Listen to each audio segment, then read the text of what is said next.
अस्सलाम वालेकुम दोस्तों, मेरा नाम है अली उमर, हमेशा की तरह मौजूद है दाऊद और आप देख रहे हैं जिस वक्त क्रिकेट और अली शो देखना बनता है। दूसरे लोगों से बात करने जा रहे हैं। बात करेंगे जी आज आपके साथ के पाकिस्तान की जो क्रिकेट है वो खत्म हो चुकी है।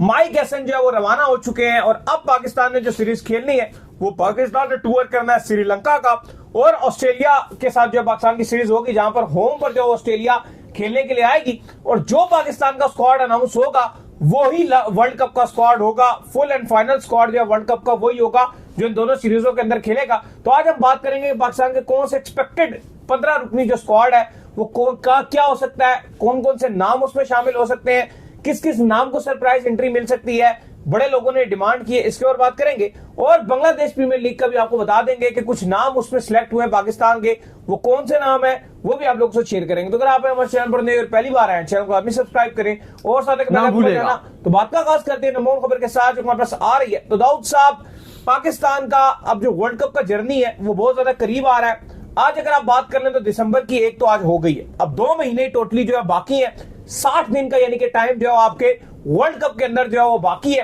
तो पाकिस्तान अपना स्क्वाड जो है तरतीब वैसे तो इन सीरीजों में भी देता रहा है, लेकिन पाकिस्तान अपना स्क्वाड जो फाइनल तरतीब देगा वो जो पाकिस्तान श्रीलंका से सीरीज खेलेगा वही पाकिस्तान का वर्ल्ड कप का लगभग स्क्वाड होगा। तो कौन से ऐसे नाम है जिनको आपको लगता है, चले पहले ऐसे नामों में ना बात करने की जो आपको लगता है कि नहीं आ सकते। नहीं, पहले मैं ना आपको करेक्ट करना चाहूंगा। आपने एक बात की कि वही स्क्वाड होगा जो आपका श्रीलंका और ऑस्ट्रेलिया में होगा। आपको ये कहना चाहिए कि नियत वो होगी उनकी, क्योंकि हमारे यहाँ वो रहता है कि नियत तो वही होती है कि वो वर्ल्ड कप का स्क्वाड जो है वही श्रीलंका और ऑस्ट्रेलिया भी शायद खेले जो सीरीज पहले होती है। लेकिन होता यह कि ऊंच नीच अगर हो जाए सीरीज में तो हमने देखा है कि 1-2 नाम यूं तब्दील हो जाते हैं। लेकिन देखिए, बिल्कुल आपने ठीक बात कही है कि जो आपका श्रीलंका के अगेंस्ट आप स्क्वाड अनाउंस करोगे वो आप तय कर चुके होगे कि यार यही हमारा स्क्वाड है। देखो, अभी मैं अगर आपको बताऊं, जो आपकी सिलेक्शन कमेटी है, अजहर अली उस सिलेक्शन कमेटी से अलहदा हो चुके हैं। तो फिलहाल अजहर अली साहब आपकी सिलेक्शन कमेटी का पार्ट नहीं है। सिलेक्शन कमेटी ने अभी जो बैठना है वो आपके श्रीलंका सीरीज के लिए बैठना है और उसी में वो वर्ल्ड कप के भी नाम हतमी फैसला कर लेंगे। मैं उस दिन भी ये बात कर रहा था कि अगर आप आज से 15 साल पहले जाओ, 14 साल पहले, तो होता यह था कि आप 30 रुकनी स्क्वाड अनाउंस करते थे सारे, और वो 3 महीने पहले आपको वर्ल्ड कप के या आईसीसी कोई भी इवेंट है, आपको आईसीसी के पास 30 रुकनी नाम जमा कराने होते थे। उसके बाद तकरीबन 1-1.5 महीना पहले आपको उन्हीं में से 15 रुकनी स्क्वाड चुनना होता था। वो मुझे ज्यादा चीज बेहतर लगती है एज कंपैरिजन। अगर अभी आप देखो तो आपके पास टाइम रहता है कि 1 हफ्ता या 7-8 दिन तक आपके पास टाइम रहता है और आप तब्दीलियां करते रहते हो। देखो, आज अगर मैं आपको बताऊं तो सिलेक्शन कमेटी 11 नाम, आप ये कह लो 12 नाम, चलो वो ऐसे हैं कि आप कहो कि सिलेक्शन कमेटी ये कहेगी कि भाई इनका श्रीलंका का नॉन रिफंडेबल टिकट खरीद लो, अभी से ले लो, कोलंबो की फ्लाइट इनकी बुक कर दो, इनका टिकट नॉन रिफंडेबल है, खुदा न खास्ता अगर कोई इंजरी ना हो, कोई मुसीबत ना, अल्लाह खैर करे, सब खैर करे, तो भाई इनका नॉन रिफंडेबल टिकट है, टिकट वापसी भी ना हो। इसके 11 मैं कहता हूं चलो ऐसे खिलाड़ी जो भी आपको बता भी देते हैं। 3 ऐसे नाम होंगे जिनको आप कहो कि वो पूरी तरीके से 70% स्क्वाड में जगह बना रहे हैं, लेकिन स्लाइटली उनके साथ कंपटीशन है किसी एक आध का नाम, वो होंगे। और एक मुझे लगता है कि ऐसी एंट्री हो सकती है जो आप थोड़ा सा आप कहोगे हमारे लिए एक हैरान कौन हो, क्योंकि उसके लिए 3-4 खिलाड़ी जो है वो मुकाबला कर रहे होंगे। अगर हम स्टार्ट पहले करें, वैसे आगे जाके बताएंगे, कुछ बीपीएल में भी खिलाड़ी जो है वो साइन अप हो गए हैं, उस पर आगे जाके बात करेंगे। अली साहब, अगर हम 11 पहले उनकी बात करते हैं कि कौन से ऐसे खिलाड़ी हैं जिनको आप ये कह सकते हो कि यार ये तो आपके स्क्वाड में शामिल हो रहे हैं, फिर उसके ऊपर आएंगे कि भाई ये खिलाड़ी हैं जिनकी अभी चीजें बहुत मुश्किल नजर आ रही हैं। पहले मैं बता दूं कि नसीम शाह, हसन नवाज, अगर आप इनके फैंस हो तो इनका T20 वर्ल्ड कप के 15 रुकनी स्क्वाड में जगह बनाना करंटली इंतहाई मुश्किल नजर आ रहा है। नसीम शाह का भी वो इसलिए कि अब उनका जो मुकाबला है वो है पेसर्स के साथ। शाहीन तो चलो लॉक्ड है, हारिस रऊफ अभी उनका भी डगमगाना वाला सीना इस पिछली सीरीज में नहीं थे, लेकिन उनको भी आप कंसीडर करोगे कि 70% चांस उनका भी आने का। फिर अगर आप आगे देखते हो तो सलमान मिर्जा जो अच्छा कर रहे हैं, आप उनको रखोगे। नहीं, हारिस रऊफ का कैसे फिक्स है? चलो अगर आप नसीम शाह का तो जाहिर बात है वो रहता है, लेकिन हारिस रऊफ का अगर आप बात करें तो आपने तो उनको भी सीरीज से ड्रॉप कर दिया। मैंने वही बोला है, मैंने वही बोला सीरीज से निकाल दिया। मैंने वही बोला कि चलो आप अगर कहो ना कि शहनशाह अफरीदी फिक्स है और सलमान मिर्जा फिक्स नजर आ रहे हैं तो ये बात कहीं ना कहीं समझ आती है, लेकिन हारिस रऊफ अगर आप देखो तो कोई किसी किस्म की कोई परफॉर्मेंसेज नहीं है। रिसेंटली एशिया कप हम उनकी वजह से आ रहे हैं। हाँ, ये जरूर हो सकता है कि जब भी आपका मेन इवेंट कोई आता है तो आपकी जो मैनेजमेंट है वो एक थ्योरी को पकड़ के आ जाती है और उस थ्योरी के ऊपर शुरू कर देती है और हम सारों को वही थ्योरी पिलाती है कि सीनियर जी, इसने वर्ल्ड कप खेले हुए हैं, इसने काफी सारे इवेंट खेले हुए हैं, इनका एक्सपीरियंस बहुत अच्छा है। देखिए, मैं वही बोल रहा हूँ, हारिस रऊफ लॉक नहीं है, लेकिन मैं आपको बोल रहा हूँ कि 70 to 60% चांस है कि हारिस रऊफ जगह बनाने में कामयाब रह सकते हैं, उनका मुकाबला रहेगा। लेकिन अभी मैं आपका जो पिछला स्क्वाड है, अगर मैं उससे कंपैरिजन कर रहा हूं कि वो खिलाड़ी जिनके इम्कानात बहुत कम नजर आ रहे हैं वर्ल्ड कप के स्क्वाड में जगह बनाने में, उनकी हम बात कर रहे हैं। सुफियान मुकीम, बिल्कुल आप बोलोगे कि यार उसने राइजिंग स्टार एशिया कप में इतना अच्छा किया और मेरे ख्याल से वो रिजर्व में होंगे भी, लेकिन जो आपका 15 रुकनी स्क्वाड है उसमें उनके लिए भी जगह बनाना उस्मान तारिक और इब्रार के होते हुए नियरली 15 रुकनी स्क्वाड में इम्पॉसिबल नजर आ रहा है। हमें पता है कि बहुत अच्छा टैलेंट है, कमाल किस्म की बॉलिंग करता है, लेकिन उनको मौका पूरा मिला था। जो आपका मेन एशिया कप था उसमें वो इम्पैक्ट डालने में नाकाम हाँ, even rising star Asia cup में उन्होंने अपने पोटेंशियल में बॉलिंग की। अब इसके अलावा आप कहोगे कि यार ऐसे कौन से प्लेयर हैं जो कंसीडर किए जा सकते हैं, यानी कि अभी आप नहीं कह रहे कि उनका नाम है, लेकिन एक सरप्राइज एंट्री के तौर पे उनको कंसीडर किसको किया जा सकता है?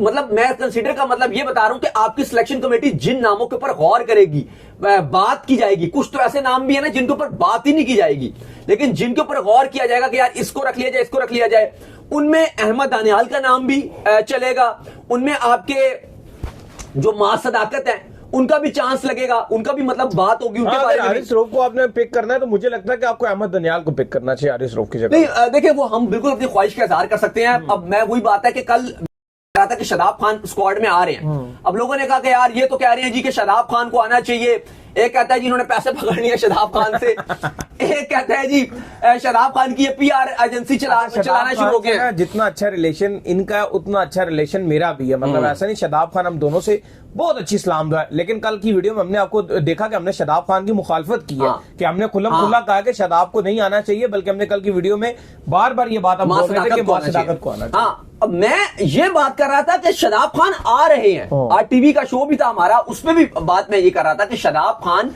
का पूरा चांस है। कप्तान सलमान अली आगा ने बोल दिया, उनके लिए सारी चीजें ग्रीन सिग्नल उनको दिया जा रहा है। अगर आप देखो लाहौर में जो नेशनल हाई परफॉर्मेंस सेंटर था, वहां पे पाकिस्तान क्रिकेट बोर्ड ने अपने कोचेस की निगरानी में उनका रिहैब मुकम्मल करवाया है, उनको इंग्लैंड भेजा गया था। हर चीज अगर आप देखो पाकिस्तान क्रिकेट बोर्ड अपनी निगरानी में करवा रहा है, अपने कोचेस के साथ उनका रिहैब मुकम्मल करवा रहा है। शादाब का बहुत कभी इम्कान है टीम में आने का। अब इसका मतलब ये नहीं है कि हम आपको खबर दे रहे हैं तो आप कहोगे जी इसमें हमारी ख्वाहिश भी। अब हुसैन तलत को हमने आपको खबर पहले बता दिया था। शादाब के वजह से कहते हैं कि यार अगर उनको टीम में आप ला रहे हैं, किस परफॉर्मेंस की बुनियाद पे आप ला रहे हैं? कोई परफॉर्मेंसेस उनकी नहीं है, मां सदाकत की परफॉर्मेंसेस है, विद अ बैट वो कर दे रहे हैं, विद अ बॉल वो कर दे रहे हैं। फिर अगर आप उनको लेकर आते हैं, फिर आप किसकी बल्ली टीम के अंदर देंगे, ये देखना भी बड़ा इंपॉर्टेंट है। हाँ, अब हम आपको ये बता रहे हैं कि यार वो प्लेयर आ रहे हैं। हुसैन तलत का हमने आपको एशिया कप से पहले बता दिया था कि हुसैन तलत आ रहे हैं। अब इसका मतलब, और हम साथ ये भी आपको बता रहे थे कि हुसैन तलत को अगर आपने खिलाना, आप ओडीआई में चांस दे दो, T20 में उनकी रियल में जगह नहीं बनती, जो हकीकत बात है, लेकिन वो थे। अब हमने आपको खबर दे दी, अब इसका मतलब ये थोड़ी है कि वो हमारी ख्वाहिश भी थी, वो आ भी गई। जो एक और मसला है ना सबसे बड़ा, मतलब जो उसके लिए जो बहुत बड़ी बेनिफिशियल है, एक होता है ना बंदा कहीं ना कहीं बंदे को बेनिफिट जरूर मिल रहा होता है, वो ये कि सलमान अली आगा इस्लामाबाद यूनाइटेड से खेलते हैं, उनकी शादाब के साथ बहुत अच्छी है। फिर माइक एसन जो कोच हैं, उन्होंने काफी लंबे अरसे तक उनकी जो स्पेस है वो खाली रखी गई, उनको वो वापस आएंगे, ज्वाइन करेंगे। वो अभी तक आपका वाइस कप्तान ऑफिशियली अनाउंस नहीं किया गया। माइक एसन इस्लामाबाद यूनाइटेड के साथ भी काम करते थे, तो वो उनके लिए बहुत करते हैं। तो हम आपको कैसे कह दें कि शादाब खान नहीं आ रहे? अब आप जो भी बोलो, लेकिन हकीकत है कि आपकी जो टीम मैनेजमेंट है वो लाना चाहती है। हाँ, हम ये भी बात कर रहे हैं कि शादाब की जगह नहीं बन रही है 11 में, लेकिन अगर आप श्रीलंका में आप जाओगे, उसका आपको कल मैंने बताया था कि अगर वो आएंगे तो फिर कहां पर वो खेल सकते हैं, टीम मैनेजमेंट क्या सोच रही थी, वो भी हमने डिबेट की थी हम दोनों ने। तब मैं यही बात कर रहा था कि अगर आप उनको चांस दोगे तो आप ऐसा भी कर सकते हो कि शायद आप ये बोलो कि हम 2-11 में फ्रंट लाइन पेसर खिला लें, व्हाटएवर, शाहीन के साथ सलमान मिर्जा या कोई भी XYZ खेल गया, प्लस फहीम को हम बाहर करके शादाब को खिला के एक्स्ट्रा स्पिनर आ जाएगा। तो फिर मां सदाकत भी खेल सकता है अगर हो, बिल्कुल हो सकता है, लेकिन अगर मां सदाकत नहीं है, शादाब आ गया, मैं तब की बात कर रहा हूं। वैसे तो देखो जो मां सदाकत ने किया इस टाइम, सबसे इंपॉर्टेंट मैं बात करूं शादाब का जो मसला है, अगर आप जेन्युइनली देखो जो इशू क्या है, चलो वो फिटनेस उनका छोड़ो, आप वो रिकवरी कर जाएंगे। जो मुझे शादाब खान से तहफुजात हैं वो ये है उनकी बॉलिंग से। क्योंकि ना शादाब खान का अगर आप पाकिस्तान टीम में लाओगे प्रॉपर, आपको बॉलिंग ऑलराउंडर चाहिए। और पिछले 1 साल से अगर आप देखो या 1.5 साल से शादाब की बॉलिंग इंतहाई खराब हुई है। इवन तो पीएसएल में वो पूरे ओवर नहीं कर रहे थे, ज्यादातर तो वो बॉल भी नहीं कर रहे थे, 1-2 ओवर डाल दिए। और अगर आप शादाब को खिलाना चाहते हो तो आप उनको प्रॉपर ऐसा बॉलर खिलाना चाहते हो जैसे वो 2018 में, 17 में, 2019 से पहले बॉलिंग, चलो 2019-20 में भी बॉलिंग कर रहे थे, जो अच्छी बॉलिंग कर रहे थे, अच्छी लाइन और लेंथ, वो चाहते थे। ये नहीं चाहते थे कि शादाब बस आए बैटिंग में पूरा पारा कर दें और जरूरत पड़े तो सलमान अली आगा की तरह या साइम की तरह 1-2 ओवर डाल के चले जाएं। खैर साइम तो भी बहुत अच्छी बॉलिंग कर रहे हैं, लेकिन मैं लेट सपोज बात करूं जैसे आगा बॉल कर जाते हैं, जरूरत नहीं है तो एम 2 ओवर डाल दिए। जब आपको लग रहा है कि नहीं मैच फंसा हुआ है, फिर आप शादाब को ओवर ही ना दो। यानी कि अगर हाई स्कोरिंग मैच है, आपको लग रहा है सारे बॉल कर रहे हैं, तो उस दिन शादाब से भी आप 2 ओवर करा दो। लेकिन अगर लो स्कोरिंग मैच है, आपको पता है कि यार अब तो काम खराब है, उस दिन आप मत दो। मतलब जब मजबूरी है, जरूरत है, तो आप उस दिन नहीं दोगे। बस जब हर कोई बॉलिंग करा रहा है तो आप शादाब को भी दे दोगे, फिर कोई फायदा नहीं है। अगर शादाब को वर्ल्ड कप खेलना है या शादाब को इस पाकिस्तान टीम में जगह बनानी है, शादाब को बॉल के साथ परफॉर्म करना पड़ेगा। बैटिंग के साथ हमें पता है श्रीलंका में वो रन बना के दे देंगे आपको, क्योंकि स्पिनर को अच्छा खेलते हैं, स्लो विकेट रहेंगी, बाउंड्रीज भी छोटी हैं, शादाब बैटिंग में बहुत अच्छा कर जाएंगे। लेकिन शादाब को बॉलिंग में भी करके दिखाना पड़ेगा। और देखो, जो मुझे लग रहा है कि शादाब को इसलिए भी शायद कंसीडर करेंगे, अब फिर मैं बता रहा हूं कि ये ख्वाहिश नहीं है, लेकिन मैं आपको टीम मैनेजमेंट की जो सोच बता रहा हूं, वो इसलिए भी नजर आ रहा है कि नवाज है, एक ऑलराउंडर है। मां सदाकत की जैसे हम बात करें, लेकिन उनका चांस बहुत दूर नजर आ रहा है इस टाइम करंटली। अगर आप देखो तो नजर नहीं आ रहा है। होना चाहिए ना, होना चाहिए, बिल्कुल होना चाहिए। क्यों शादाब का चांस है? एक बात है कि शादाब की परफॉर्मेंसेस, फिर बात वहीं पर आ जाती है कि शादाब की परफॉर्मेंसेस क्या है ना। वो कोई उनका कोई डोमेस्टिक में कोई नाम नजर आ रहा है, कोई परफॉर्म करते हुए कोई दिख रहे हैं ना, उनकी कहीं और परफॉर्मेंसेस नजर आ रही है, तो वो ना, बल्कि अभी जो लीगें हो रही है, क्योंकि कुछ नाम शायद आपको लीग से भी आते हुए दिखे, किसी लीग में भी नहीं है वो भी फिलहाल, या है बिग बैश अभी नहीं, अभी तो रिहैब वगैरह कर रहे हैं ना अपना। हाँ। अभी तो वो फिट होंगे। लेकिन मैं आपको बता रहा हूं कि जो टीम मैनेजमेंट की सोच है वो ये है कि नवाज के साथ हमें एक प्लेयर चाहिए कि अगर नवाज खुदा ना खास्ता अनफिट या इंजर्ड हो जाते हैं तो मां सदाकत परफेक्ट ठीक है, लेकिन अब वो उनकी सोच ये है कि उस टाइम हमारी रिप्लेसमेंट है बॉलर, बिल्कुल, लेकिन उनकी सोच ये है कि हमारी जो रिप्लेसमेंट है वो शादाब खान है। देखो, मां सदाकत को होना चाहिए, वो इस टाइम फॉर्म में है। उस टाइम भी हम ये बात कर रहे थे कि मां सदाकत का सबसे अच्छी जो बेनिफिट है वो ये कि वो इस टाइम फॉर्म में है। राइजिंग स्टार एशिया कप में वो bowling with the bat, fielding, हर चीज करके दे रहा है। ये राइट टाइम में आप मौका दे दो, इसके बाद आप चांस दोगे तो मुश्किल हो जाएगा। खैर अली साहब, पहले जरा मैं उस पर आता हूं कि जो हम बात शुरू में की थी, वो 11 नाम जिनकी सिलेक्शन कमेटी ये बात कर रही है या कह देगी भाई इनका कोलंबो का नॉन रिफंडेबल टिकट ले लो। पहले सुन लीजिए वो नाम, फिर आगे बताते हैं उसके बाद किसका चांस है और उसके बाद किसका चांस है।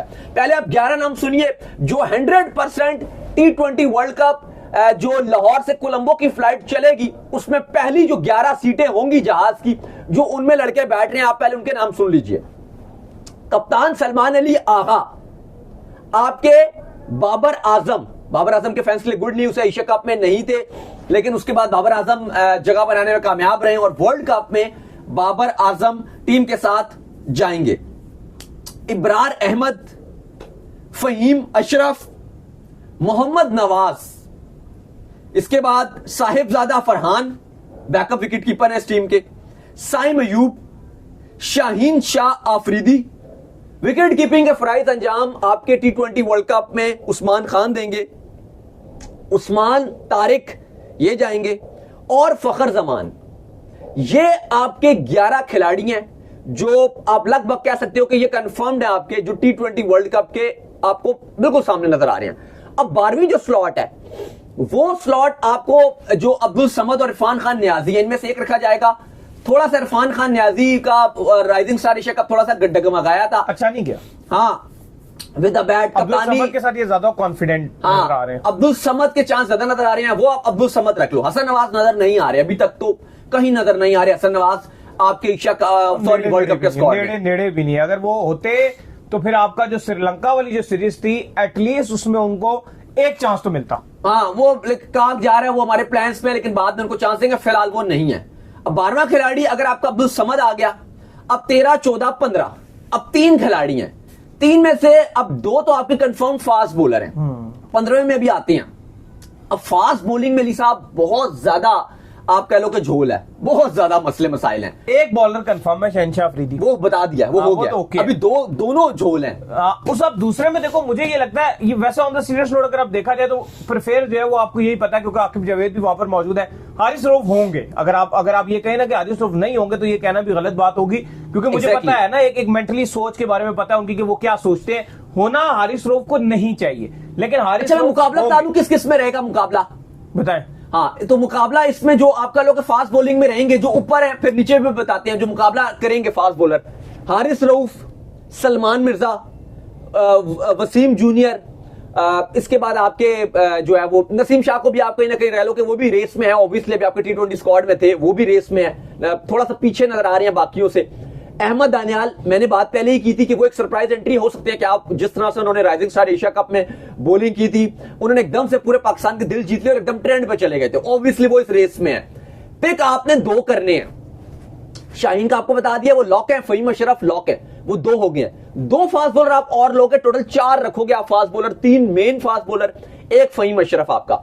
अब ये सलमान मिर्जा है आपके, शाहीन तो मैंने आपको पहले बता दिया। अभी 2 स्लॉट्स के लिए जो लड़ाई है वो आपको बता रहे हैं, सलमान मिर्जा, आपके हारिस रऊफ और आपके नसीम शाह, वसीम जूनियर और अहमद दानियाल।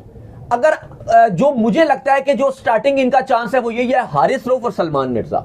मुझे लगता है कि ये 2 आपका जो उनकी सोच बता रहे हैं, हमारी सोच मैटर नहीं करती, ये क्या सोचते हैं, मैं क्या सोचता हूं, या आप क्या सोचते हैं, ये तरह मैटर नहीं करता। मैटर वो करता है जिन्होंने टीम बनानी है, सिलेक्शन कमेटी राय लेगी टीम मैनेजमेंट से, सलमान अली आगा से, जो आपके हेड कोच माइक हैसन है उनसे, उनकी सोच ज्यादा मैटर करती है, क्योंकि उन्होंने एट द एंड उनका फैसला हतमी होगा। हम ज्यादा से ज्यादा ये चीज कर सकते हैं कि अगर प्रेशर बना सकते हैं, और वो अल्हम्दुलिल्लाह हमने बहुत बार किया है और बहुत सारी तब्दीलियां हमने करवाई भी हैं, लेकिन वो अलग चीज है, वो भी बात नहीं हो रही। अभी जो आपकी टीम मैनेजमेंट की सोच है, जो सिलेक्शन कमेटी की सोच है, मैं आपको वो बता रहा हूं। मुझे लगता है कि उसमें एक हारिस रऊफ और एक सलमान मिर्जा, ये 2 फास्ट बॉलर होंगे आपके। साथ होगा आपका शाहीन शाह अफरीदी और फहीम अशरफ। ये हो गए आपके 14 खिलाड़ी, क्योंकि नसीम शाह को भी चांस दिया ना, तो नसीम शाह ने भी कोई इंपैक्ट नहीं डाला और उनको इंपैक्ट नहीं आया। हाँ, और अब देखो ना, अब आप नसीम शाह को लेकर जाओगे तो अब सोच यहां पर यह कि आप नसीम शाह को रखोगे, आप हारिस रऊफ को ड्रॉप करोगे। मुझे लगता है कि टीम मैनेजमेंट की सोच नहीं है कि नसीम शाह को प्रेफर कर दें हारिस रऊफ के ऊपर, ये नहीं करेंगे। फिर आप मुझे बोलोगे क्या नसीम शाह को सलमान मिर्जा के ऊपर प्रेफरेंस मिल सकती है? हाँ, ये थोड़ा सा टफ चीज हो सकती है, लेकिन फिलहाल सलमान मिर्जा जिस तरह से बॉलिंग कर रहे हैं, आई थिंक सलमान मिर्जा को ये चांस देंगे और उनके साथ जाएंगे, ये इनकी सोच नजर आ रही है। और ना, आगा ने जब फाइनल पाकिस्तान जीता उस पर आगा ने एक बात की थी, उन्होंने स्पिन के हवाले से बात की। सवाल जब उनसे पूछा गया कि आप प्लेइंग 11 में 2 स्पिनर खिलाओगे रेगुलर, मतलब आपके नवाज और साइम अयूब के अलावा क्या आप 2 स्पिनर खिला सकते हो? तो उन्होंने कहा व्हाई नॉट, अगर पाकिस्तान को जरूरत पड़ी, उस टाइम कंडीशन की डिमांड हुई तो ये हम डिसीजन ले लेंगे, ये उन्होंने बोला हम डिसीजन ले लेंगे। अब सवाल यहां पर यह है कि अगर ऐसा, तो मैं और अली साहब उस दिन बात भी कर रहे थे, अगर 2, क्योंकि श्रीलंका की ना, आपने जो साहिली स्पोर्ट्स क्लब है आपके, वहां पर 3 मैचेस हैं। अब वहां पर इशू क्या है, वो टिपिकली अगर आप स्टेडियम देखो तो वो टेस्ट क्रिकेट को होस्ट करता रहा है, वहां पे बड़ी स्लो विकेट्स रहती है। स्पिन को कोलंबो जो प्रेमादासा स्टेडियम है, वहां से ज्यादा जो साइली स्पोर्ट्स क्लब है, वहां पर ज्यादा स्पिन बॉल होता है। तो आई थिंक वहां पे पाकिस्तान की सोच होनी चाहिए कि हम 2 स्पिनर एक्स्ट्रा खिलाएं। लेकिन अब वहां पर पाकिस्तान की सोच ये रहेगी कि यार अगर हमने 2 स्पिनर खिला लिए तो क्या हम शाहीन शाह अफरीदी और फहीम बस इनके साथ जाएं? ये तो हमारी फास्ट बॉलिंग बिल्कुल ही, फहीम पे आप शायद इतना रिलाय ना करो, तो हमारे पास 1.5 बॉलर हो गया। फहीम को जो है वो बाहर बिठाना पड़े, हाँ, पॉसिबल तौर पर लग सकता है कि अगर आप, वही तो है कि फिर अगर एक अच्छा ऑलराउंडर स्पिनर आपके पास आ गया, मैं वही आ रहा था, आप जो है वो फहीम को बाहर पे बिठा दो, आपके लिए मसला नहीं होगा कि स्पिन भी हो जाएगी, बैटिंग भी हो जाएगी। तो फिर आपकी सोच ये होगी कि यार एक एक्स्ट्रा जो हमारे पास स्पिनर है, जो ऑलराउंडर हो, प्रॉपर स्पिनर नहीं हम खिला सकते, हमें जो है वो ऑलराउंडर ही चाहिए होगा। बिल्कुल, फिर ऐसा बॉलर हो कि जो वो बॉलिंग भी कर जाए। अब वही है कि जहां की खोती वही आन खिलौती, 15वां खिलाड़ी फिर वही शादाब के ऊपर आपकी नजर जाएगी। सदाकत भी तो है, अब मां सदाकत भी है, बिल्कुल आप ठीक कह रही हैं। जैसे माद वसीम जिस नंबर पे खेलते थे, मां सदाकत भी तो खेल सकते हैं उस नंबर पे। मैं तो चाहूंगा कि आप मां सदाकत को चांस दो, बॉलिंग को बहुत अच्छी कर रहे हैं, पीएसएल में उन्होंने अपनी बॉलिंग से जल्मी के लिए बड़ी अच्छी परफॉर्मेंस दिखाई है, और आई थिंक एक्यूरेसी की भी अगर आप बात करते हो, कंडीशन भी सूट करेंगी उनको करेंगी। लेकिन देखो जो हकीकत है वो हकीकत है, शादाब का नाम ही नजर आ रहा है जो मां सदाकत यार नहीं ठीक है, लेकिन इस टाइम जो टीम की सोच नजर आ रही है, जिस तरह से रेडी किया जा रहा है, वो ऐसा लग रहा है कि फिर जो 15वां परफॉर्मेंस क्या है, नहीं है परफॉर्मेंस, मैं एग्री कर रहा हूं, फिर मैं सारी बातें मान रहा हूं। वही तो बोल रहा हूं, कल मुझे कह रहे थे जी ये पीआर चला रहे हैं, ये फलाना कर रहे हैं, मैं बिल्कुल वही बात कर रहा हूं। ठीक है, आप बिल्कुल, मैं एग्री कर रहा हूं कि परफॉर्मेंस नहीं है। मैं अगर आप मेरे हाथ में सिलेक्शन हो, बजाते खुद आपको बताऊं, शादाब अच्छे बंदे हैं, मतलब बुरे बंदे नहीं है, लेकिन हमें मेरिट पे बात करनी है ना। अब हम ऐसे, अब हमारे दोस्त हैं या हमें भी रिस्पेक्ट करते हैं, हम उनकी भी रिस्पेक्ट करते हैं, वो हमें जानते हैं, हम उनको जानते हैं, तो इस वजह से हम उनका नाम तो नहीं बोल सकते कि फिर आप उनको खिला लें बिना परफॉर्मेंसेस के। मां सदाकत, जिसे मैं कभी भी तभी तक मिला भी नहीं हूं, ठीक है, सीधी सी बात है, तो उसका नाम मैं प्रेफर करूं क्योंकि भाई उसमें टैलेंट है। नहीं, हमें बहुत सारे हमारे खिलाड़ियों से, पाकिस्तान के खिलाड़ियों से ना सिर्फ बात होती है बल्कि मुलाकातें भी होती हैं, जाते हैं जब मैच कवर करने आए होते हैं प्रेस कॉन्फ्रेंस में, वहां पे अच्छी सलाम हो जाती है, बात भी हो जाती है, सब कुछ हो जाता है। लेकिन हमने कभी भी आज तक, इतना अरसा हो गया आपके साथ यूट्यूब पे बैठे हैं, टीवी पर भी जाते हैं, पर हमने आज तक कभी भी इस तरह से किसी खिलाड़ी की नहीं बात की, बल्कि इसलिए जो हमें देखते हैं वो इस बात पे हमारी बड़ी तारीफ भी करते हैं कि यार आप हमेशा सच्ची बात करते हैं। अब शादाब का जो बात हो रही है, हम क्या शादाब की बात करें, शादाब मैं कहता हूं बड़ा अच्छा खिलाड़ी है, उसको होना चाहिए। सिर्फ एक मसला है उसकी बॉलिंग, वो और मसला का शादाब एक्यूरेट बॉल नहीं कर पा रहे, या तो फुल टॉस बॉल डाल रहे हैं। शादाब को अगर आपको पॉजिटिव चीज बताऊं ना, यकीन करें, अगर आप शादाब को कप्तानी के रोल में देखें ना, सलमान अली आगा से बहुत अच्छे कप्तान है, बहुत ऊपर के कप्तान है सलमान अली आगा से। ये मैं आपको वैसे मैं नहीं मार रहा, मैं एक चीज सोच रहा था। अच्छा, मैं एक चीज सोच रहा था, वो ये कि अगर आपको शादाब को खिलाना ही है और 11 में खिलाना है, कप्तान खिलाओ तो सलमान अली आगा। नहीं, मैं वही बोल रहा हूं कि शादाब की, अगर आप कहते हो ना जगह बनती है, कोई कहता है जगह बनती है शादाब की, मेरे ख्याल से ज्यादा अच्छी शादाब की जगह तब बनेगी अगर आप आगा को ड्रॉप करो, क्योंकि जो शादाब उस नंबर आगा की ये बात करना भी नहीं, जो आगा की परफॉर्मेंस नहीं, मैं बिल्कुल कह नहीं रहा, मैं हाइपोथेटिकली बात कर रहा हूं कि अगर आप कहते हो ना कि शादाब को 11 में खिलाना है, और अगर आप समझते हो कि कहां 11 में जगह बनेगी, तो इवन जो 4 नंबर है वहां शादाब बैटिंग भी अच्छी कर लेंगे और 2 ओवर भी आप चलो शादाब को डाल लेंगे, उस नंबर पे आप फिर भी चांस दे सकती हो। क्योंकि इस टाइम आगा, अगर आप देखो बीपीएल के जो ऑक्शन था वहां पे भी उनका नाम था, किसी ने पिक नहीं किया विद द बैट। ठीक है, पिछले मैच में रन आ गए, लेकिन आगा की कप्तानी बहुत अच्छी चल रही है विदाउट एनी डाउट। लेकिन Salman Ali Agha with the bat उस तरह से नहीं कर पा रहे। इवन उन्होंने पिछले मैच में रन बना के दिए थे, एक मैच में पाकिस्तान हार गया था, जो पाकिस्तान श्रीलंका का, वो श्रीलंका के लिए ऑलमोस्ट सेमीफाइनल वाला मैच इख्तियार कर गया था। पाकिस्तान आखिरी ओवर में 10 रन नहीं बना सका था, फहीम ने खेला था, आगा एंड तक गए थे। लेकिन उसके बावजूद अगर आप देखो तो आगा की T20 में उस तरह से 11 में जगह नहीं बनती विद द बैट, अगर आप बात करो। लेकिन वो कप्तानी बहुत अच्छी कर रहे हैं, उन्होंने आपको 2 लगातार ट्राई सीरीज जितवाई, एशिया कप क्या फाइनल में ही नहीं जा पाते। 2023 के एशिया कप में श्रीलंका और इंडिया फाइनल में गए थे, इस बार वो पाकिस्तान को फाइनल में लेकर गए और इंडिया जैसी स्ट्रॉन्ग टीम को ऑलमोस्ट वो ट्रैश कर गए थे, पाकिस्तान हरा गया था। क्लिंच मूवमेंट बस हारिस रऊफ ने वो नहीं पकड़ा और मैच आपके हाथ से निकल गया। लेकिन मैं बात कर रहा हूं कि अगर आप 11 में देखो तो हाँ, शादाब की बैटिंग क्योंकि ज्यादा बेहतर है, लेकिन मैं इसलिए दोहराता हूं बात कि शादाब हमें बॉलिंग ऑलराउंडर चाहिए, शादाब बैटिंग ऑलराउंडर नहीं चाहिए।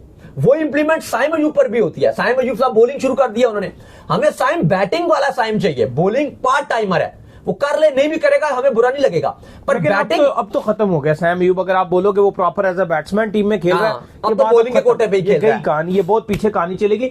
अब तो जो बॉलिंग की कैपेबिलिटीज है वो ज्यादा है एज कंपेयर टू बैटिंग के। बैटिंग तो उस दिन चलेगी जिस दिन 120 का टारगेट होएगा, जिस दिन 110 का टारगेट होएगा। कहां वो सैम अयूब था कि हम एक ख्वाब सैम अयूब को लेकर, जो हमारे ख्वाब हुआ करते थे वो ये थे कि जब 200 का टारगेट होगा ना बाबर चेस कर सकता है, ना रिजवान चेस कर सकता है, सैम चेस कर सकता है। अब हमारे वो ख्वाब भी तोड़ दिए इसने सैम। बहरहाल अली साहब जो 15वां खिलाड़ी है होना, अब देखो उसमें ना एक और भी इनकी टीम मैनेजमेंट की सोच है, मैं पर्सनली चाहता हूं वो स्पिन ऑलराउंडर होना चाहिए। मां सदाकत बेस्ट चॉइस है। सेकंड अगर आप देख लो और कौन आपके पास मौजूद है, लेकिन टीम मैनेजमेंट शादाब की तरफ जाना चाहती है। दूसरा मैं जो आपको बता रहा हूं कि अब ये सोच ना रखी जाए, वो बड़ी गंदी सोच हो जाएगी, क्योंकि आपकी ना सिलेक्शन कमेटी में आप 2-3 गंदे गंदे ब्लंडर करते ही करते हो, मतलब सडनली एकदम से डिबेट होते होते ना अच्छे चलते कहीं चलिए पटरी से ट्रैक उतरता है। और वो क्या उतर सकता है, आप ये ना कहो कि जी राणा फहीम साहब की रिप्लेसमेंट हमें चाहिए और वो वसीम जूनियर। आप ना श्रीलंका में खेल रहे हो, आपको राणा फहीम की रिप्लेसमेंट इतनी इंपॉर्टेंट नहीं है, आपके पास नवाज की रिप्लेसमेंट होनी चाहिए, स्पिनर की रिप्लेसमेंट होनी चाहिए, ऑलराउंड स्पिन की रिप्लेसमेंट होनी चाहिए। फहीम का ना अगर आप मुझसे सच्ची बात पूछो ना, अगर आपका न्यूजीलैंड में मैच हो रहा है, सबसे पहला जो नाम लिखो वो फहीम का लिखो, ठीक है। आपका इंग्लैंड में मैच हो रहा है, फहीम का नाम लिखो। आपका साउथ अफ्रीका में मैच हो रहा है, T20 की बात करो, आप फहीम का नाम लिखो, क्योंकि आपको पता है कि यार T20 के अंदर बहुत सी विकेटों पे फहीम बहुत अच्छी बैटिंग करेगा। ऑस्ट्रेलिया में फहीम का नाम लिखो। लेकिन हमने पूरे एशिया कप में देख लिया, अगर मैं गलत नहीं हूं, इस पूरे एशिया कप में आप बता दें फहीम ने क्या 50 मारा या क्या रन किए फहीम ने? एंड में चलो 6 बॉलों पे कुछ हल्का फुल्का रन बना रहे थे, लेकिन बहुत गुजारा कर रहे थे भाई। स्पिनर के अगेंस्ट आके पुट्ठी सीधी शॉटें मारने की कोशिश कर रहे थे। इंडिया वाला मैच भी रिवर्स स्वीपे मार के आउट हो रहे थे, बल्ले से स्पिन का बॉल नहीं लग रहा था। आमिर ने कहा था कि फहीम अशरफ मेरे बड़े पर्सनली अच्छे दोस्त हैं, लेकिन राणा साहब को जो है वो स्पिन में वो फंसते हैं, स्पिन उनसे नहीं खेले जाते। हाँ, तो श्रीलंका में राणा के ऊपर रिलाय करना मुश्किल काम है। आप बॉलिंग में ये मैं जरूर कहूंगा कि जब से उनके पास वो वेरिएशंस आई हैं, थोड़ा सा स्लो वंस आना शुरू हुए, बॉलिंग में वो हमारे लिए यूजफुल होना शुरू हो गए। अब असल में अब आप देखो अली साहब, अब मैं दोबारा से आपको स्क्वाड पढ़ के बताता हूं कि अभी जो ये चीजें चल रही हैं। पैसे जाने से पहले एक और चीज भी दाऊद साहब, मैं आपको एक और जो मसला है पाकिस्तान टीम के पास, वो ये भी है हार्ड हिटिंग का जो मसला है ना पाकिस्तान को, रिजॉल्वेबल नहीं है। अगर आप ऑन द सीरियस नोट पूछो ना, जहां पर बड़ी टीम्स जो किसी का टारगेट हो ना कि 30 बॉलों पे 70 या 75 जो है या 80 वो चेस करने वाली जो टीम हो, हमारे पास एक भी ऐसा बैट्समैन मौजूद नहीं है। हसन नवाज था, लेकिन हमने उसको लगातार खराब किए रखा। हम उसको उस तरीके से भी नहीं कह रहे कि हम तुझे लेके जाएंगे। देखो वो जो आपका क्या कॉन्फिडेंस है, आपको देखना पड़ेगा। अब वो जो आप बात कर रहे हो ना, इसमें दो मसले आगे, एक मसला है और एक मैं आपको फिर एंड में अच्छी बात भी बता देता हूं हार्ड हिटिंग का। पहली बात बिल्कुल मसला है, एक बहुत गंदा मसला है, फिर मैं आपको एक अच्छी बात भी इसके हवाले से बताता हूं। अब वो अच्छी बात ये है ना कि जो कंडीशन है वो इतनी ज्यादा मुश्किल अभी आते हैं, मैं आपको पहले गंदी बात बता दूं। अब आप देखो फरहान है आपके, हमें पता है कि वो एक चौका छक्का मारते हैं, अगली 4-5 बॉलें वो टिप कर देते हैं। साइम अयूब साथ उनके आ रहे हैं इस टाइम, उनकी तो बात भी मुश्किल से हो रही है, उनको समझ ही नहीं आ रहा कि वो कर क्या रहे हैं साइम अयूब, हमें कुछ समझ नहीं आ रहा। ये आपके ओपनर है। नंबर 3 पे आपके बाबर आजम है। बाबर आजम को भी आपको पता ही है वो किस अंदाज से खेल रहे हैं, स्लो खेलते हैं, उनको पूरा टाइम चाहिए होता है, 30 पे 30 कर रहे हैं स्लो। फिर आपके आगा आ रहे हैं नंबर 4 पे, मतलब वो बाबर से भी ज्यादा टुक कर रहे हैं। इवन बाबर अच्छा इंपैक्ट डाल रहे होते हैं, आगा साहब तो उनसे भी ज्यादा टुक। अब आप मुझे बताओ कि अगर T20 में ये 4 आपके खिलाड़ी आ रहे हैं, पहले 4 ये हैं, ठीक है, पहले 4, फिर आप मुझे इस बात का जवाब दो कि ये तो 10 ओवर तो खेल गए, ये तो 10-12 ओवर लाजमी खेल गए। बुरे से बुरे दिन में भी अगर खुदा ने खासा 6 ओवरों में 4 आउट ना हो, तो अगर थोड़ा सा भी अगर इनका टाइम भी इन्होंने 15 बॉलें भी खेली, तो भाई ये 10 ओवर खेल गए आपके, बचा क्या पीछे।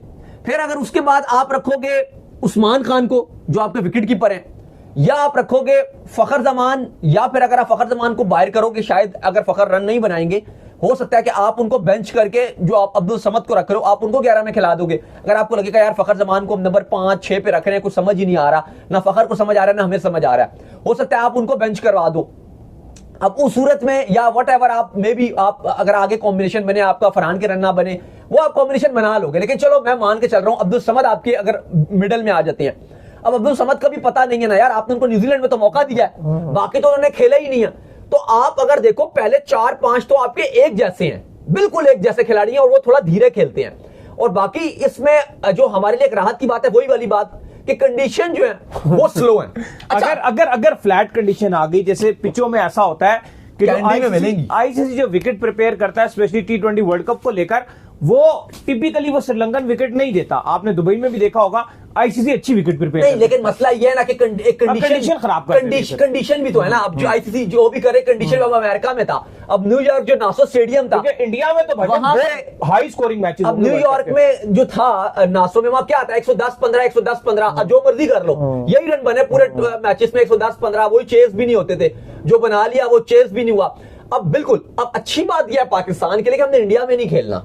अगर आपने इंडिया में खेलना होता, बहुत बुरी मार थी, फिर हम नेड़े भी नहीं लगने थे। फिर हमारी T20 की टीम समझना आती, जो आपके 4 जिस तरह के प्लेयर हैं, कि बाबर भी हैं, आगा भी हैं, फरहान भी हैं, साइम भी हैं। 50 ओवर में नहीं समझ आई थी जब हम ओडीआई के लिए लेके गए थे, तो हमें इतना घंटा पड़ा था। वो इंडिया के हिसाब से समझ नहीं आएगा। लेकिन अच्छी बात यह है कि अगर कोई फ्लैट विकेट पे खेल के आ रहा भी होगा इंडिया से, तो उसको खेलना है आपके साथ श्रीलंका में, और वहां की कंडीशन मुश्किल होंगी। हाँ, स्पोर्ट्स जो साइली स्पोर्ट्स क्लब है, वहां की कंडीशन थोड़ी स्लो है। प्रेमादासा में आपको बहुत ज्यादा स्लो विकेट नहीं मिलेंगी। इवन आप जो फैब में अगर आप टेम्परेचर देखते हो श्रीलंका का, ना सर्दी होती है ना गर्मी होती है, हल्का सा स्लाइटली गर्मी की तरफ मौसम होता है, क्योंकि 29-30 टेम्परेचर रहता है। प्रेमादासा में आपको कंडीशन थोड़ी सी ऐसी होंगी कि 160-70 वाला मैच बनेगा। लेकिन कैंडी में पॉसिबल है कि वहां पर आपके स्कोरिंग और भी हाई स्कोरिंग मैचेस हो, क्योंकि जो ग्राउंड की डायमेंशन है जो कैंडी में स्टेडियम है वो थोड़ा छोटा स्टेडियम है और बाउंड्रीज मतलब छोटी हैं, प्लस वहां की जो विकेट्स है वो थोड़ी सी आपको फ्लैट भी मिलेंगी। वहां पे मुझे लगता है कि पॉसिबल है कि 180 190 भी बनते हुए नजर आए, क्योंकि वहां पर इतनी ह्यूमिडिटी नहीं होगी। खैर अली साहब दोबारा से आते हैं, जो पाकिस्तान का स्क्वाड अब नजर आ रहा है। पहले हमने आपको 11 बता दी और बाकी जो हमने बात की कि ये लाइन में है, ये हमने जैसे बात की कि मां सदाकत, शदाब या एक अहमद दानियाल का किधर चांस रहेगा। फास्ट बॉलिंग हमने बात की कि वहां पर हारिस रऊफ के दरमियान मुकाबला है, साथ सलमान मिर्जा है, नसीम शाह में पीछे नजर आ रहे हैं, ये वसीम जूनियर है, वो भी हमने बात की। तो अब जो अली साहब स्क्वाड पाकिस्तान का सामने आ रहा है वो कुछ इस तरह से है। सलमान अली आगा आपके कप्तान, बाबर आजम, इब्रार अहमद, फहीम अशरफ, मोहम्मद नवाज, साहिबजादा फरहान, साइम अयूब, शाहीन शाह आफरीदी, विकेट कीपर उस्मान खान, फिर आपके उस्मान तारिक, फखर जमान, ये वो हो गए। फिर आपके हारिस रऊफ, सलमान मिर्जा, इसके बाद आपके आ जाएंगे। अब जाहिर है वो शदाब की नाम पे बात चल रही है कि क्या शदाब होंगे या जाहिर है मुझे तो लग रहा है कि शदाब को टीम मैनेजमेंट का जो प्लान है, मैं फिर बता दूं, अब लोग कहेंगे ये शदाब के लिए फलाना कर रहा, मैं अपनी ख्वाहिश का इजहार नहीं कर रहा मैं आपको बता रहा हूं कि टीम मैनेजमेंट शदाब को के नाम पे गौर कर रही है। हम बोलते रहे मां सदाकत ये वो, आगे जाके अभी टाइम है, अभी ऐसा नहीं है कि अभी एकदम फैसला हो गया आज, अभी टाइम है। लेकिन अभी तक की जो अगर आप बोलो कि किसका वोट आ रहा है टीम में जो आपकी सिलेक्शन कमेटी है, तो वो विदाउट एनी डाउट शदाब की तरफ वोट देगी। और उसका भी एक रीजन है कि जो आपके कोच माइक हैसन है या आपके कप्तान आ गए वो टिल्टेड है शदाब की तरफ, सीधी सी जो बात है। और अब फॉरवर्ड है। मैं तो बल्कि इस चीज में देखना चाहता हूं, लोग कह रहे हैं शदाब मार रहे, मैं तो देखना चाहता हूं वाइस कप्तानी अगर अनाउंस होती है वो शदाब के पास जाएगी या शाहीन शाह अफरीदी के पास जाएगी। मैं तो इस तरफ देखने के चक्करों में हूं, मैं तो ये देख ही नहीं रहा कि वो टीम में आएंगे, मैं तो ये देखना चाह रहा हूं। लोग कह रहे हैं ना इतने हजारों की तादाद में लोग बोल रहे हैं शदाब नहीं होना चाहिए, नहीं होना चाहिए, नहीं होना चाहिए। मैं तो कह रहा हूं शदाब के वाइस कप्तान उनकी बहाल होगी पोस्ट, मैं तो इसमें देखना चाह रहा हूं। और खैर 15वां जो खिलाड़ी है वो अब्दुल समद, क्योंकि आप जो भी बोलो टीम मैनेजमेंट है, आपके कोच हैं, वो उसकी तरफ शदाब की तरफ हैं। लेकिन मेरा फिर पर्सनल ओपिनियन ये है कि आपका जो 15वां खिलाड़ी है वो मां सदाकत होना चाहिए। तो ये पाकिस्तान का स्क्वाड होगा, अब्दुल समद को प्रेफरेंस दी जाएगी ऐसा नजर आ रहा है इरफान खान न्याजी के ऊपर। और अली साहब ये स्क्वाड पाकिस्तान बनाएगा, मुझे नहीं लग रहा कि इसके अलावा कोई तब्दीलियां होने जा रही हैं। हाँ कोई एक ऊपर नीचे हो सकता है, जैसे हमने आपको बताया क्या सरप्राइज एंट्री हो सकती है, क्या सलमान मिर्जा की जगह अहमद दानियाल को मौका मिल सकता है, वो एक बिल्कुल स्लाइटली कोई एक आध इधर से उधर हो गया तो हो गया। अदरवाइज यही पाकिस्तान का T20 वर्ल्ड कप 2026 में स्क्वाड नजर आ रहा है। बिल्कुल जी। खैर इसके बाद जो हमारे पास अपडेट आ रही है वो आ रही है बांग्लादेश प्रीमियर लीग को लेकर अपडेट आ रही है। तो बांग्लादेश प्रीमियर लीग में जो है कुछ पाकिस्तानी खिलाड़ी जो है पिक हो चुके हैं। हमने आपको बताया था कि काफी ज्यादा दर्जनों पाकिस्तानी खिलाड़ी थे जिन्होंने अपने नाम जो है भेजे थे बांग्लादेश प्रीमियर लीग में जो पिक होने के लिए। कौन कौन पिक हुआ है जी? देखिए पाकिस्तान के तकरीबन 45 खिलाड़ी थे जिन्होंने अपने नाम दिए थे। 150 के करीब पूरे BPL ऑक्शन में खिलाड़ियों के नाम थे, जहां काफी सारे पाकिस्तान तकरीबन 1 दर्जन पाकिस्तानी खिलाड़ी जो हैं वो बिक गए हैं। जल्दी से आपको बताते हैं कौन सी टीम में कौन सा खिलाड़ी खेलेगा। BPL की जो राजशाही की टीम है, मोहम्मद नवाज, साहिबजादा फरहान और जहांदाद खान, ये इस टीम में खेलेंगे। रंगपुर की बात की जाए, ख्वाजा नाफे, सुफियान मुकीम और मोहम्मद इखलाक, ये रंगपुर राइडर्स की तरफ से खेलेंगे। चट्टग्राम की बात की जाए तो इब्रार अहमद उस टीम में खेलेंगे। ढाका की बात की जाए तो उस्मान खान जो विकेट कीपर हैं वो खेलेंगे। साइलेट की बात की जाए, साइम अयूब और मोहम्मद आमिर ये खेलेंगे। नौखाली की बात की जाए तो इस टीम की तरफ से हैदर अली और एहसानुल्लाह का भी जो नाम है अली साहब वो भी आ गया।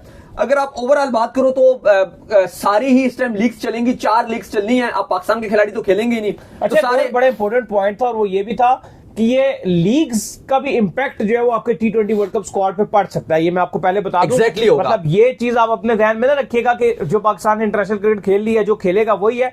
अभी ये जो league around the world start हो रही है, इसमें IL T20 में पहले नंबर पे आप देख लें ये स्टार्ट होने जा रही है, जिसमें पाकिस्तान के खिलाड़ी शामिल है। बिग बैश स्टार्ट होने जा रही है, बांग्लादेश प्रीमियर लीग स्टार्ट होने जा रही है। फिर हमने सबसे इंपॉर्टेंट बात विकेट कीपर के हवाले से भी हमने बात जो है वो नहीं की, उस्मान खान, क्योंकि उन्होंने बड़ी अच्छी बैटिंग की स्पिन के अगेंस्ट और लग रहा है कि वही पक्के प्लान में। लेकिन ये भी मत भूलिएगा कि रिजवान भी जो है वो अभी आपका जो ये होगा बिग बैश लीग उसमें रिजवान भी जो है वो खेल रहे हैं, तो चांस कहीं ना कहीं रिजवान के पास भी रहेगा कि अगर आप उसको रिजवान improve का करते हैं। मसला ये है, रिजवान नहीं हो सकते। उसका सबसे बड़ा रीजन ये है कि रिजवान अगर खेलेंगे वो चांस ओपनिंग रहेगा। नहीं, मैं वही आ रहा हूँ, वो ओपनिंग पे जाएंगे और ओपनिंग के लिए अच्छा, उस्मान खान ने जो उस दिन 35-40 रन बनाए हैं ना, उन्होंने अपनी स्पॉट पक्की कर दी। उन्होंने स्पॉट पक्की कर दिया। वो जो उसने रन बना दिए ना, उन्होंने अपने वो जो असरंगा को 2-3 छक्के मार दिए ना, बस उन्होंने वो टिकट अपना लॉक करा दिया। वो जो उस दिन छक्का मार दिया और उस नंबर पे रन बना के दे दिए। फिर आखिरी मैच में भी बेशक आउट नहीं हुए, बाबर के साथ गेम को खत्म आज भी करके कहते हैं ट्रॉफी में 50 रन मार गए। अब कॉन्फिडेंस भी उनको आ गया ना, उनको नजर आ गया कि भाई अब वर्ल्ड कप में मैं ही जा रहा हूँ। और स्पिनर को अच्छा भी खेलते हैं। देखो अगर आप ऑस्ट्रेलिया, इंग्लैंड, न्यूजीलैंड लेके जाते हो उनको, वो एक्सपोज होते हैं वहां पे, उनकी टेक्निक में भी फॉल्ट नजर आते हैं। पाकिस्तान की जो क्रिकेट है ना, यकीन कीजिए, मैं भी इतने टाइम से कवर कर रहा हूं, ये भी इतने टाइम से कवर कर रहे हैं, आप इतने टाइम से जिसको देख रहे हैं, इसमें चीजें अनएक्सपेक्टेड होती हैं। अब से 1 महीना पहले उस्मान खान इस चीज को रिग्रेट कर रहे थे कि वो पाकिस्तान में मतलब क्यों आए यूएई को छोड़कर। वो आसिफ खान मजाक उड़ा रहे थे उनका। उनका मजाक उड़ा रहे थे। आसिफ खान, हाँ, वो आसिफ खान ने दुबई कहा था कि ये तो मुझे भी कह रहा था कि मैंने भी कह रहा था कि तू छाड़ दे, और बार बार कह रहे थे बता ना अब कैसा है तू, खुश है? हाँ, तो लोगों ने कहा था कि डन एंड डस्टेड हो गया, ये हो गया, वो हो गया। आज वही उस्मान खान पाकिस्तान की तरफ से T20 वर्ल्ड कप दोबारा खेलेंगे। एक बार यूएसए में खेला, अब दोबारा T20 वर्ल्ड कप खेलेंगे बैक टू बैक। मतलब ये लकी प्लेयर है भाई, आम प्लेयर नहीं है कि आपको 2024 का T20 वर्ल्ड कप मिला पाकिस्तान की तरफ से, 2026 का मिलने जा रहा है। और मोहम्मद हारिस कहां पर है? हाँ, मोहम्मद हारिस कहां? जो ऐसा पाकिस्तान के कप्तान साहब, बाबर आजम के कोच साहब, जो कि एक टाइम पर हमारे जो कोच लगे थे, वो ये सोच रहे थे कि मोहम्मद हारिस को मैं T20 की कप्तानी दूंगा।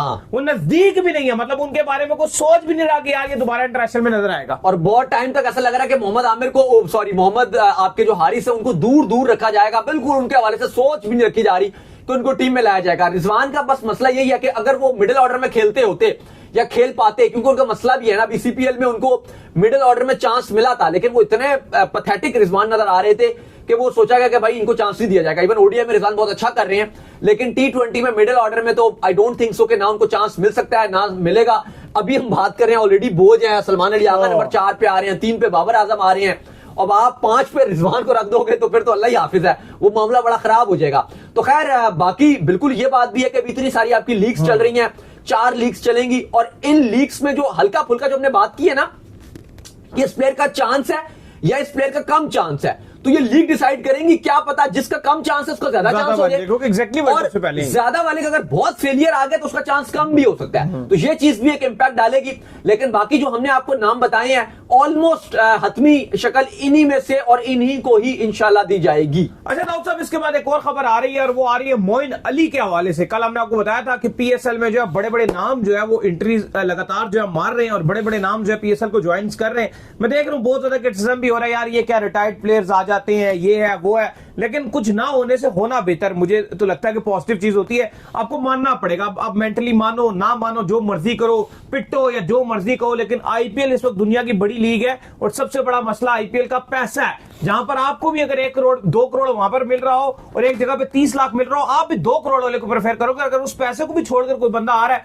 तो मुझे लगता है कि उसको रिटायर्ड प्लेयर ये वो कहने से बेहतर है थोड़ी उसको जो है वो रिस्पेक्ट देनी चाहिए, और हमें उसको वेलकम करना चाहिए कि ठीक है यार, हमारी लीग की इस टाइम वैल्यू इतनी ज्यादा नहीं है, जो सीधी सी बात है। अगर आ रहा है तो हमारी लीग के लिए इज्जत बख्शाना काम है। और ये मोइन अली जो पाकिस्तान की प्लेयर से काफी टाइम से, पिछली दफा तो ये बांग्लादेश प्रीमियर लीग जाकर खेल रहे थे, पाकिस्तान सुपर लीग नहीं खेल रहे थे, तो ये भी आ रहे हैं दाऊद साहब। देखिए बिल्कुल बड़ी खबर है, और मोइन अली ने आज पीएसएल में अपना नाम डलवा दिया। ये बड़ी खुशाइंद बात है, बड़ी ये गुड न्यूज है कि वो आईपीएल भी उसी टाइम पर चलेगी, लेकिन उन्होंने पीएसएल को प्रेफरेंस दिया। कल परसों जो हमने आपको खबर दी थी कि फाफ डु प्लेसिस भी आ गए हैं, काफी ज्यादा इंडियन मीडिया में चल रहा था, सोशल मीडिया में चल रहा था कि फाफ डु प्लेसिस तो 42 ईयर्स के, अब तो आईपीएल उनको पिक ही नहीं करना था, या चीजें चल रही थी। देखो पहले तो मुझे ये बताएं, अली साहब छोड़ दी ना उन्होंने? नहीं, 1 मिनट, काफी जो 3 काउंटर कमेंट्स आते हैं इंडियन मीडिया की तरफ से, या कुछ लोग सोशल मीडिया में बोल रहे हैं।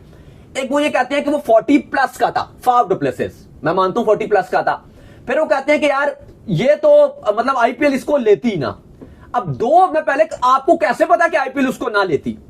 अब सेकंड बात यह है कि पिछले साल क्या वो 40 से कम था? नहीं, आईपीएल खेल रहा था ना, उससे पिछले साल आप देख लो, उसमें भी वो 40 में था, अभी वो 42 को होने वाला है। जो पिछले वो 2 साल से अगर लगातार देखो, उस टाइम भी वो 40 में एंट्री मार चुका था। लेकिन दाऊद उसकी फिटनेस लेवल बहुत ऊपर है। अच्छा, फिर वो कहते हैं वो रिटायर्ड है, वो तो रिटायर्ड है।